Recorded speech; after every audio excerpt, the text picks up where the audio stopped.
Time now for another vlog, and I am literally flying solo. In this November 2025 vlog, Riley is still recovering from her operation. By the way, she thanks everybody that has been sending her thoughts, well wishes, all that. Very much appreciated, and hopefully, Riley will be better soon. But I'll talk a little bit about what's happened over the past few days for those of you that are curious. Understandably so. I won't tell you everything because some of it you probably are better off not knowing. But if you ever had a family or a friend, loved one, or yourself that's had to, experience an operation and everything before the operation and after the operation, you probably get an idea of what Riley's been going through the past several days. But she's on the road to recovery, so that is definitely a good thing. So, what have we been up to besides the operation? We'll get to the operation in a minute. So, I did take her bowling prior to the operation because she definitely wanted to go bowling once before the operation happened. And she had some really good games. And me, on the other hand, didn't go so well for me. I don't know what the hell happened. I just was not there. I was trash, even worse than my usual self. And I used to love bowling back when I was a kid. But anyways, she had some good games when we went bowling last week. And something else interesting did happen, like a few nights ago, like just like a couple nights before the operation. So Riley and I are just sitting on the porch talking about things and the upcoming operation, which has already happened, obviously.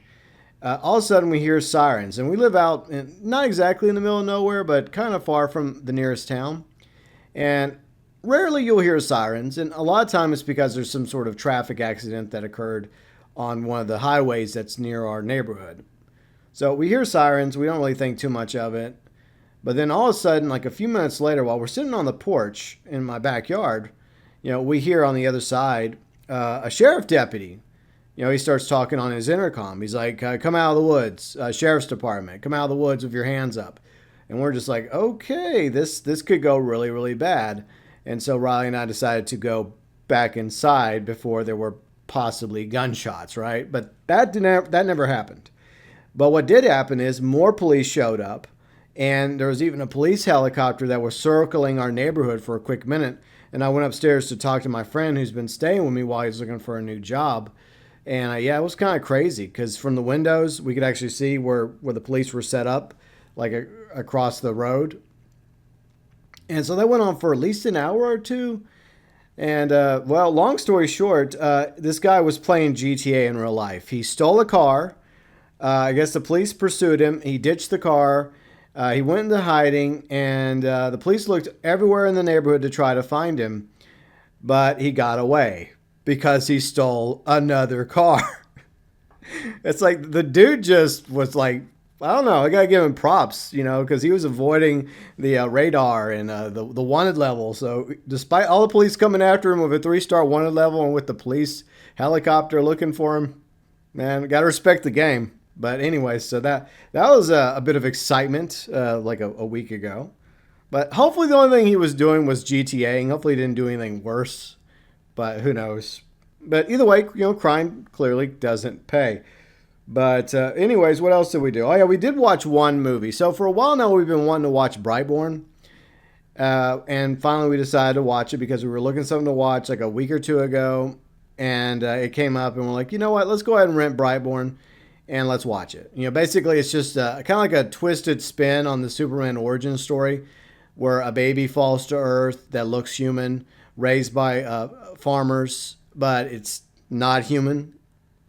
It has powers. And it's the same premise here, but the baby in question doesn't exactly turn out to be like Superman. A lot more like Homelander, if you get where I'm going with it. So if you never watched Brightborn, it's not bad. It's pretty good. I mean, I think that it could have been way better if there were some other things that were tweaked in the story.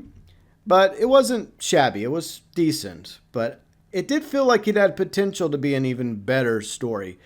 I think that they might be working on a sequel. That's been like development hell for years now. But whether or not we actually get a sequel to Brightborn remains to be seen. Okay, so with all that out of the way, let's talk about what most of you are probably interested in, Operation Week. So, the day before the operation, Riley had to completely stop eating solid food. She was basically on a liquid diet and, of course, laxatives to flush everything out of her system before the operation. And we had to get up early in the morning on Monday, well, last Monday, because we had to go to her pre op appointment. So we had to get there by 8 a.m. And the doctor gave her the basic rundown of what to expect and how it would go, and the next week. So that went down, and then we had to get up even earlier the next morning because then we had to get to the hospital by 5 a.m.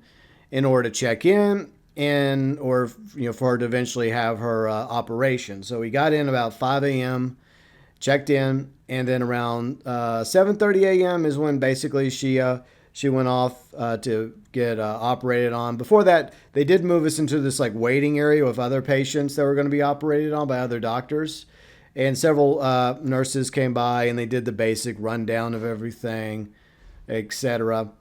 So all that occurred, and then I basically sat in the waiting room for like I guess about 3 hours and change, just waiting. Occasionally I would get a phone call from one of the nurses and the doctor letting me know the progress of the operation, and it did go really well. I mean, the waiting was kind of like pins and needles, hoping for the best, but also fearing the worst, just like anytime somebody goes under the knife for any operation.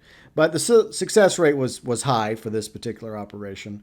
So I spent some time just walking around outside the hospital. It's a pretty nice little hospital. And other times also, like after she went into the operation, I went to the cafe and I got some breakfast. I got a coffee and I got a bacon, egg, and cheese biscuit, which was not bad. So I had that for my breakfast. And on the TV was Friends. There was a time I thought Friends was actually kind of funny when I was a kid. Not so much. But hey, younger Courtney Cox and younger Jennifer Aniston, hey, that's okay. I'm not complaining. So I was just basically sitting on my phone, updating her grandmother and updating a few other people about how things were going with Riley. And well, good news. Obviously, the operation turned out really good, and she went into like a recovery area for like an hour or two, and then one of the nurses came and got me out of the waiting room because they were going to wheel her to her room where the patients were. So that was the first time I saw her. She was like covered up in blankets from the operation, just to stay warm. Still recovering from the anesthetic, the knockout gas. So she was still recovering from that. And then they put her in her room. They got her set up, and then they let me go into her room. And then I spent the next couple days coming up there, spending time with her, helping her out with anything she needed, like liquids, food, etc. The nurses at the hospital, by the way, the entire staff did a phenomenal job taking care of Riley while I was there, and the times when I wasn't there. And the first day, I was feeling really, really zapped, right? And I had to go home. And Riley didn't want me to leave, obviously, because she didn't want to be alone. But I was literally at the breaking point, like mentally and physically, and I knew I had to go home. I knew it. I knew I had to go home. I had to take care of a few things at home, anyways, for Riley and some other routine stuff too. But fortunately, my friend who's staying with me once again has also been a big help. So he's been helping out cleaning and some other things. In fact, I think he just got back a moment ago picking up some stuff from the store for Riley, like some yogurt and some Jello. So that's really big on him. But yeah, I mean, I was drained by Tuesday at the end of the day. And look, Riley 1,000 times worse off than me, obviously. So I had to go home. So I went home. I took a shower, did a few things, went to bed, and then I got up the next day. Had breakfast, and Riley really needed me to get to the hospital. So I got back up to the hospital. Spent the entire day Wednesday with Riley at the hospital, helping her out, spending time with her. And then once again, I had to go home. I was a little bit better Wednesday than I was Tuesday. The battery wasn't as badly charged. But on the way home, it was dark because I wanted to stay long enough for Riley to eat some dinner. So I helped her with her dinner, and then I came home. But as much as I love my Honda Ridgeline, one thing that I really don't like about it, and it's the same with the previous Honda that I had, and maybe this is a problem with the Honda lights at night, is they have it like set to automatically go on and off, like regular lights, bright lights. But for the life of me, even if I have it on auto, it doesn't work properly. Even if I have it set to auto, most of the time at night, it just stays bright. And people, of course, are not happy with me. They're flashing at me, and I'm trying to sort out how to make it work. So some people were a little cranky with me on the way home Wednesday night, and I apologize for that. So that ticks me off about Honda, especially when it comes to the Ridgeline. But almost everything else about my Ridgeline I love. I just wish it was more old fashioned, right? Where you could just, like with the older cars, it was simple. You could like switch the light from regular to brights. That's not the case with most modern vehicles, and I find it very, very annoying. Just a small side gripe. So, anyways, I got home. I put in the new air filters because I was going to do that.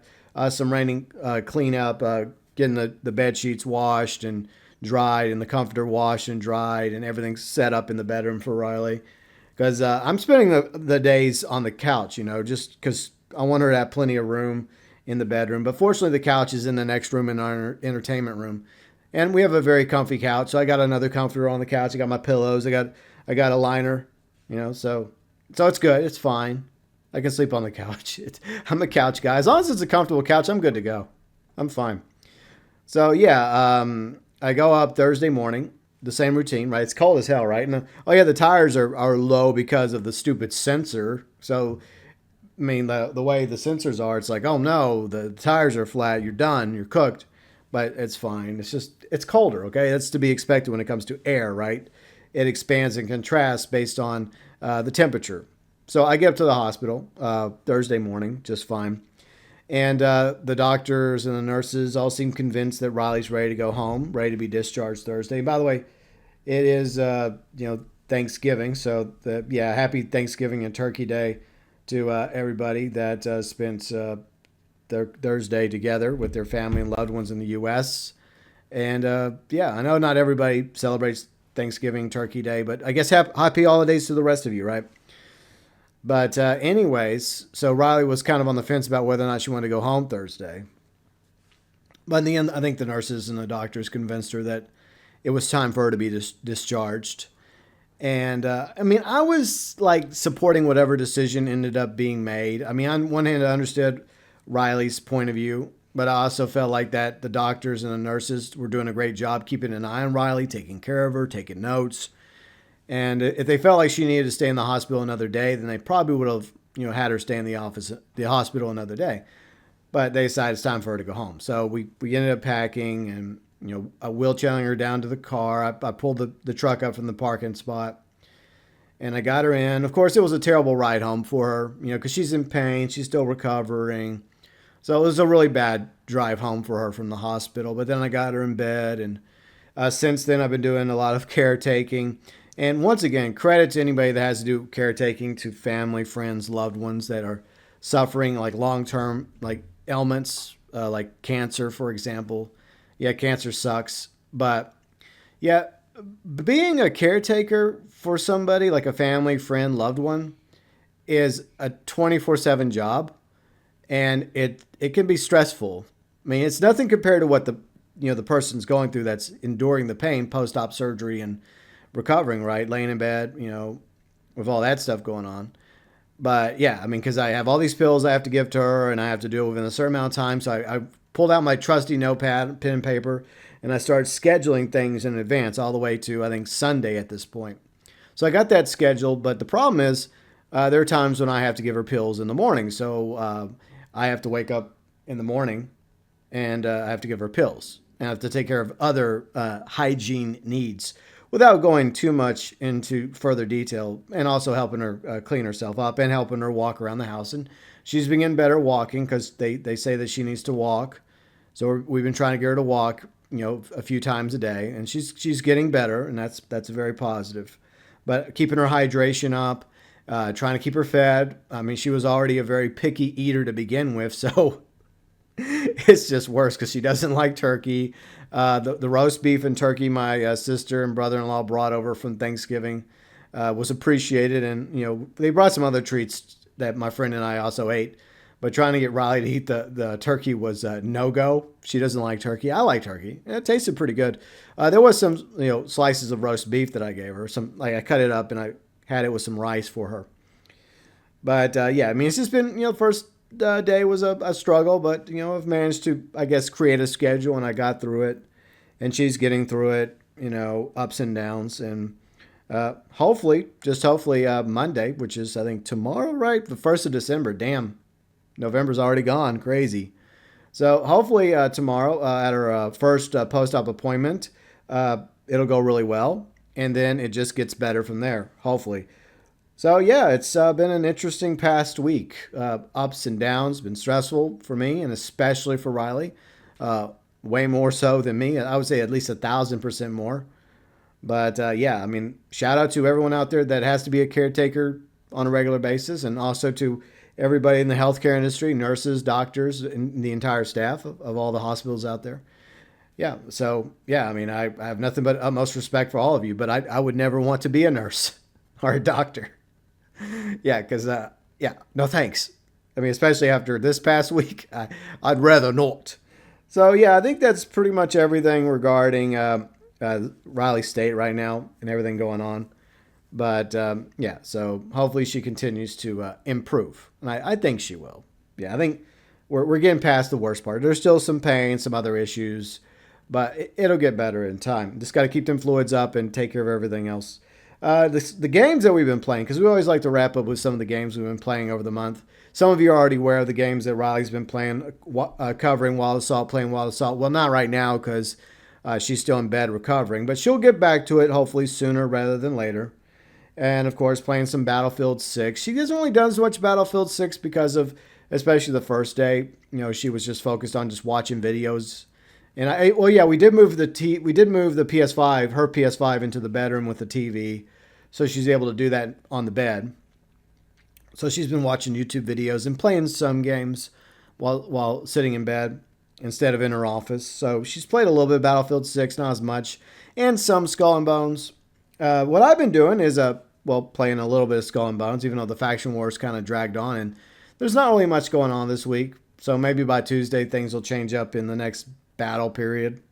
GTA, because we got the next GTA update coming in December. Mansions, baby. And obviously I'm flying around in GTA right now in the vlog. A little bit of No Man's Sky, mainly revolved around the expeditions. So they got some redo expeditions coming back every 2 weeks that I didn't do. So I'm knocking them out. So I got another one coming up soon that I'm going to do. I think it starts like Tuesday or Wednesday. So I'll get back in No Man's Sky for that. Some Jurassic World Evolution 3. We brought back Darland. And there'll probably be future installments of my Darland series in Jurassic World Evolution 3 over on the other channel in the future. And of course, Outlaws Remaster. I've been playing several episodes of Outlaws Remaster. And yeah, I'm going to continue that till I'm done. But I'm spreading out the episodes. So I put out, a few episodes this past week. Maybe 2 more episodes this coming week. And then maybe the final 1 or 2 episodes the following week. So I've really been enjoying going back to Outlaws and Outlaws Remaster. And I might do more Let's Plays on the channel. Because I have things that I stream, right? And I also have things that I record. And I've really enjoyed going back and replaying Outlaws Remaster, even though the puzzle mission at the sawmill, God, that was annoying. That frustrated me a great deal. But it's in the past. But yeah, I think that's pretty much everything that we've been up to in November. And hopefully Riley will be back next month and on her channel making content, hopefully in the near future. And I hope you all have a very happy holidays and Happy New Year. If I don't get a chance to tell you Happy New Year till, I guess, December 31st. But that is the plan. The plan is for Riley and me to be back in a month from now for the December 2025 vlog.